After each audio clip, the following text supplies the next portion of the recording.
Estamos chegando em mais um final de aula de módulo e dessa vez estaremos falando sobre pacientes que não respondem a estímulos. Quero dar os parabéns a todos vocês que chegaram até aqui nesta videoaula, que estão buscando enriquecer o conhecimento de vocês e se transformarem em profissionais de excelência para o mercado de trabalho. E isso vocês podem ter certeza que é a missão da Escola Educando e por isso estamos aqui ensinando vocês. É uma satisfação enorme tê-los como aluno, professor Renato aqui mais uma vez vos falando. Vamos falar sobre esses pacientes que estão presos no próprio corpo. Aquele paciente que não tem como se expressar, não tem como mostrar para você que está sentindo sede, fome, frio, dor, se está se sentindo incômodo, se está sentindo algum tipo de coceira, algum desconforto no seu corpo. Aquele paciente que não tem como dizer se está feliz ou se está triste. Aquele paciente acamado, comatoso, que não tem reflexo, não responde a nenhum estímulo. Qual a importância da assistência do cuidador a esse paciente? Tem alguma diferença do cuidado dos outros pacientes para esse paciente que é mais crítico, que requer mais cuidados? Existe sim, e é nessa aula, neste momento que estaremos trabalhando sobre este paciente. A primeira coisa que devemos observar é que esse paciente ele dependerá muito mais do cuidador, muito mais de nós, de nossa atenção, de nosso carinho, da nossa dedicação. Precisamos estar presentes ao seu lado 24 horas por dia.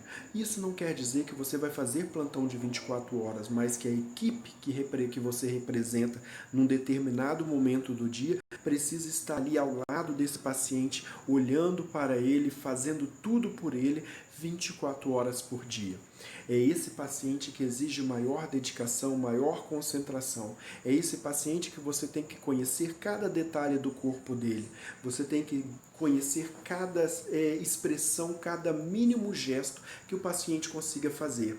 Muitos deles conseguem se comunicar pelos olhos, através de piscar os olhos, mexer os olhos para um lado, para o outro, para cima e para baixo. Isso você pode, com o passar do tempo, ir conversando com o paciente e tentando se comunicar com ele e fazer com que gestos simples se transformem em códigos de sim e não. Por exemplo, quando for sim, pisca o olho 2 vezes, ou quando for sim, feche os olhos e segure por algum tempo e depois abra novamente. Se for sim, olhe para a direita. Se for não, olhe para a esquerda. Ou se for sim, olhe para baixo. Isso você começa a observar e começa a traçar e desenhar com o paciente formas de comunicação, pois a última coisa que nós perdemos do nosso corpo é a nossa audição e o nosso cognitivo. Nós podemos perder tudo do nosso corpo, nossa movimentação, nossa fala, nosso olfato, nosso paladar, ficar totalmente paralisado, deitado em cima de uma cama. Mas não perdemos nossa audição, então tome cuidado com o que você fala próximo a esse paciente, pois ele estará escutando tudo. E da mesma forma que ele está escutando, ele pode estar com sua lucidez e pode estar lúcido, pode estar orientado, sabendo que ele está ali deitado, que ele está entendendo tudo que está se passando perto dele, está entendendo toda a situação, ouvindo tudo que está sendo dito, reconhecendo as pessoas pelo campo visual e pela fala. E ele pode estar sofrendo calado perto de você, principalmente sofrendo por sua causa se você estiver falando alguma coisa que venha ferir esse paciente, desde palavras mais desanimadoras, como você nunca vai melhorar, eu estou cuidando de um paciente que é assim, assim, assim, é um paciente que está destinado à morte, ou seja, esse paciente está ouvindo tudo, ele não precisa dessas palavras no momento, ele precisa de alguém para estar do lado dele, para dar conforto, dar ânimo, alguém que esteja ali do lado dele, que demonstre que se importe com ele, que os familiares geralmente vai abandonar este paciente, ele vai ter traumas psicológicos, vai ter problemas psicológicos muito severos, muito graves, e você precisa ter essa sensibilidade de estar ali naquele momento, prestando mais suporte emocional do que suporte físico. Ele precisa mais de você como pessoa, como ser humano, do que como alguém que vai simplesmente desculpe o termo, limpar a bunda dele e deixá-lo lá deitado como se fosse um objeto qualquer. Então, o primeiro ponto que a gente precisa saber é que essa pessoa vai estar escutando tudo que se passa com ele. E tente manter interação com os olhos, manter código com os olhos de sim e não para você saber. Por exemplo, se você posicionar o paciente de uma determinada posição, pergunte para ele, essa posição está boa, sim ou não? Se você já tiver um código com ele, ele vai fazer esse código. Se for sim, feche os olhos. Aí, se for sim, se estiver boa, aí ele vai fechar os olhos. Se estiver ruim, deixe os olhos abertos. É uma forma de você saber se aquela posição que você julga ser boa para ele é boa realmente para ele. Outra coisa que precisamos fazer é que no dia a dia, normalmente, nós aferimos os sinais vitais dos pacientes, temperatura, pulso, respiração, saturação, pressão arterial, de 1 a 2 vezes por dia. Nesse paciente especial, é bom aferirmos sempre. Eu gosto de aferir em pacientes acamados 4 vezes por dia. 4 vezes. Se o meu plantão é de 12 horas, eu vou dividir 12 por 4, que vai dar 3 horas. De 3 em 3 horas, eu vou lá e afiro os sinais vitais do meu paciente. Por que eu faço isso? Como ele não consegue se comunicar comigo, eu preciso saber se está tudo bem com ele. E a única forma de eu saber se está tudo bem com ele é observando ele visualmente e aferindo os sinais vitais para ter certeza que ele está hemodinamicamente estável, que não tem nada acontecendo com ele. Outra coisa que eu preciso, além de aferir esses sinais vitais mais vezes do que o necessário, principalmente a saturação, que geralmente esse paciente que é totalmente comatoso, acamado, que não tem reflexo, que não responde a nenhum tipo de estímulo, esse paciente ele usa um aparelhinho para poder respirar. Esse aparelhinho a gente chama de CPAP ou BiPAP, como vimos na aula anterior. Esse CPAP, como ele utiliza esse CPAP, ele precisa de um suporte de oxigênio. Geralmente tem uma bala de oxigênio na residência do paciente e está sendo levada pelo esse aparelho, o oxigênio, para dentro dos pulmões do paciente. Eu preciso estar checando de período em período a saturação desse paciente, a quantidade de oxigênio que está circulando no corpo desse paciente. Então eu vou precisar ficar sempre olhando o oxímetro de pulso, que pode ser aquele portátil, igual o grampinho que nós vimos, que coloca no dedo do paciente, ou pode ser um maiorzinho que também tem um grampinho que coloca, mas vai num aparelho maior. E essa saturação é muito importante, eu estar sempre dando uma olhadinha, mesmo que eu não anote, para saber como que está esse oxigênio, se há necessidade de aumentar ou não a quantidade de litros de oxigênio, que geralmente fica em torno de 2 a 4, e se tiver muito baixa, você pode subir para 6 litros, mas você tem que comunicar urgentemente um familiar para que ele tome providências. Procure auxílio médico ou coloque em observação, o paciente começa a observar melhor para ver se a saturação vai voltar ao normal ou vai ficar estável, baixa, ou se vai abaixar mais. Se estiver abaixando ou permanecendo estável, não tão baixa, por exemplo, está em 88, 89, tem que ficar a observação, e se tiver alguma mudança mais severa, cair para 85, 80, tem que procurar um médico, urgentemente. Outra coisa que precisamos saber também com relação a esse paciente e esse oxímetro é que nós precisamos a cada 1 a 2 horas trocar a posição do dedo do paciente para não causar lesões nas extremidades, ou seja, nas pontinhas do dedo, porque ele aperta tanto que pode impedir a circulação de sangue ali e o paciente desenvolver uma morte tecidual, ou seja, uma parte da pele do paciente do dedo vai morrer e o paciente vai ter aquela lesão ali no dedo, que é uma dos casos de úlcera de pressão que pode acontecer nas extremidades. E caso o paciente estiver com as extremidades muito frias, que vai acontecer em alguns pacientes, você pode pegar e colocar esse oxímetro na orelha do paciente, que também funciona.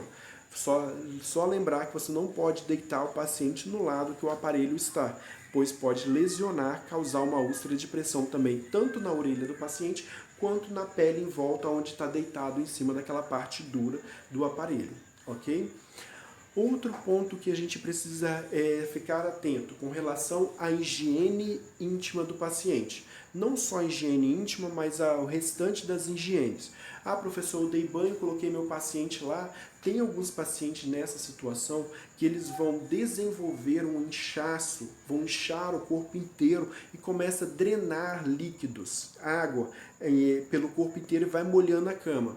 Primeiro ponto importante que eu falo para vocês, quando o paciente está nessa situação, é aconselhável que vocês peguem aquele material que eu falei que eu vou estar demonstrando para vocês, que é o impermeável descartável, ou seja, ele é como se fosse uma fralda quadrada, e coloquem por baixo do paciente. O paciente vai ficar deitado sobre esse pano. Aí vocês cobrem esse impermeável de plástico com um lençol. Por quê? Esse impermeável ele tem uma parte que é de algodão, igual à parte interna da fralda, porém ele tem as bordas grandes que é de plástico. E esse plástico em contato com o paciente vai fazer aquecer o paciente e pode drenar mais ainda. Então coloque um lençol, mesmo esse lençol sujando, molhando, mas para dar mais conforto ao paciente. Outra coisa que você pode fazer também, se for um inchaço apenas em um dos membros, ou na perna, ou no braço, você pode pegar uma fralda, abrir essa fralda e colocar o braço em cima. Coloca a fralda embaixo, o braço em cima da fralda, que vai drenar e vai molhar aquela fralda e não vai molhar a roupa de cama. Não é para amarrar a fralda e deixar o braço abafado ali dentro. Eu estarei mostrando para vocês agora como que é feito esse processo.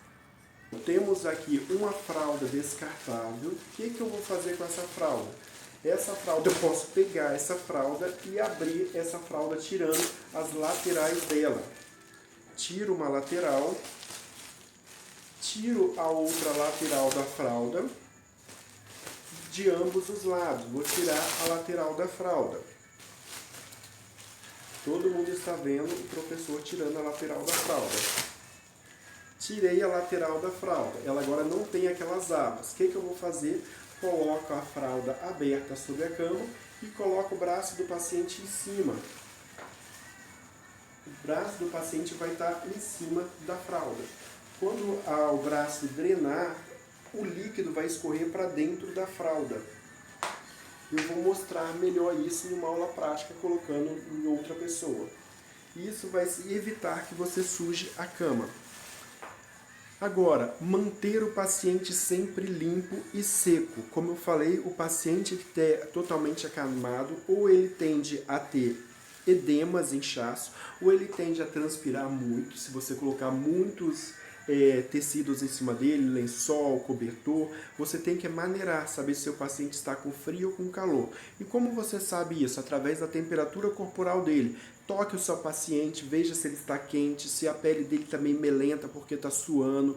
E aí você vai observar a temperatura do seu paciente e como a pele está reagindo àquela temperatura, se está produzindo suor ou não. Se estiver produzindo suor, é porque a temperatura está quente. E você tem que tirar um pouquinho daquele monte de proteção de panos, de cobertores, edredom que você colocou, deixar somente o lençol. E você precisa saber se o paciente está com frio também. Lembra aquela comunicação que nós falamos no começo, que você tem que arranjar uma forma, tentar conseguir uma forma de se comunicar com o seu paciente? Por mais que as pessoas, o médico fala assim, ele não responde, ele não interage, ele está em um estado vegetativo, não acredita nisso. Acredita que ele é um ser humano que é capaz, o cérebro dele tem capacidade de montar outra forma de comunicação. Basta você tentar, basta alguém ter paciência de se comunicar com esse paciente. Outra coisa que precisamos fazer, além de manter o paciente limpo, é hidratar bem o paciente, tanto a sua pele quanto hidratar com relação a líquidos, a água. A alimentação vai ser por sonda, geralmente vai ser por gastrostomia, que é um tipo de sonda que vamos aprender mais para frente. Esse alimento vai ir para o estômago direto do paciente ou ele vai estar ainda com uma sonda nasentérica, que é pelo nariz, que vocês também irão aprender esses tipos de materiais mais para frente nas próximas aulas. Vamos também promover a mudança de decúbito. A mudança de decúbito desse paciente é aquilo que eu falei no começo. Ela tem que ser mais vezes e você tem que conseguir se comunicar com o paciente para saber se a posição está realmente adequada para aquele paciente, se está realmente confortável. Ele vai se interagir com você. Eu já tive casos desses, já tive essas experiências. Por mais que as pessoas falavam, ah não, ele está vegetando em cima da cama, eu começava a conversar com o paciente, começava a ter uma certa afinidade com o paciente, começava a puxar desse paciente, fazer com que ele me respondesse através dos olhos, e ele respondia. Tive a própria experiência da minha própria mãe, que teve uma sequência de 5 AVCs, e os médicos falaram que ela não tinha interação e ela conseguia se comunicar comigo pelos olhos, piscando. Os médicos ficaram espantados quando perceberam que ela ainda estava ali e conseguia se comunicar. Cuidados com a administração da dieta prescrita. Com relação à dieta, quanto mais tempo o paciente passa acamado, mais chance dele apresentar diarreia. E a dieta do paciente, por entrar diretamente no estômago ou no duodeno e ser pobre em quantidade de fibras, a tendência também é ter diarreia.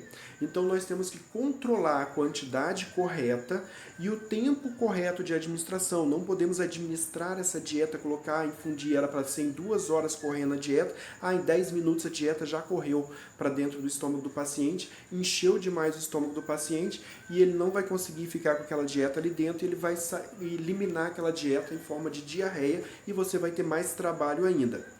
Tente manter o controle do horário da dieta, ou entrar no horário certo, e essa dieta ser infundida, o paciente ingerir essa dieta, ela vai estar em frasquinhos que nós vamos aprender, e ele vai ter um tempo para descer a dieta toda. Tenta seguir o prazo correto de infusão da dieta. Outra coisa, fazer exercícios prescritos por fisioterapeuta. Isso é de suma importância. Tanto fisioterapeuta, terapeuta ocupacional, fonoaudiólogo, eles vão prescrever vários exercícios para serem feitos diariamente com esse paciente. Quais são esses exercícios? Movimento do corpo, flexão e extensão dos braços, flexão e extensão das pernas, rotação dos braços, rotação das pernas, dos pés, dos dedos, dobrar os dedos, dobrar os punhos, mexer o corpo do paciente. Isso vocês vão estar fazendo de 2 a 3 vezes por dia. O terapeuta ocupacional vai pedir para você fazer alguns tipos de atividade para tentar mexer alguma coisa com o paciente. O fonoaudiólogo também. E você vai repetir isso de 2 a 3 vezes de cada profissional. Cada exercício que ele pedir, você vai ter que fazer nesse paciente para ele não se atrofiar mais, para ele ter mais chances, ok? De sobreviver com o mínimo de qualidade de vida possível. Agora, por fim, para a gente terminar, é com relação à atenção que nós temos que ter com esse paciente. Lembra lá do processo de humanização? É a humanização que vai fazer a diferença. É você saber observar esse paciente, olhar cada detalhe do corpo dele, se aparecer uma manchinha, se aparecer um sinal, se a pele dele era de uma cor, de repente está de outra cor, se ele está mais pálido, se ele está mais corado, se a urina dele era de uma cor, agora está de outra, se ele costumava ter diarreia, agora mudou o aspecto da diarreia dele, a coloração, o cheiro, ou enfim, como que essa diarreia era, ela mais marronzinha, agora está esverdeada, ou ela está amarelada demais, ela tinha um cheiro característico de uma determinada, uma coisa mais cítrica, agora está um cheiro mais azedo. Você tem que observar isso. Isso pode ser sinal de infecção. A urina dele era mais clara, agora está mais escura, ela está mais concentrada, está com cor de borra de café, está escura, preta, igual cor de Coca-Cola, ela está meio esverdeada, ela tem alguns pontinhos, uns grânulos e uns farelinhos dentro. Como que está essa urina? Eu tenho que observar tudo o que acontece com esse paciente e registrar tudo. Tudo pode indicar algum tipo de complicação com o meu paciente. E essas complicações nós vamos ver mais para frente quando falarmos sobre as principais doenças que acometem os nossos idosos. Aqueles idosos que necessitam, claro, da assistência de um cuidador de idosos. A nossa aula fica por aqui. Eu espero que vocês tenham aproveitado bastante. Espero que ter passado bastante conteúdo para vocês, bastante conhecimento. Precisando, só entrar em contato com a diretora Adulce e ela mandará as dúvidas de vocês para mim. E tenham uma ótima semana. Até a próxima aula.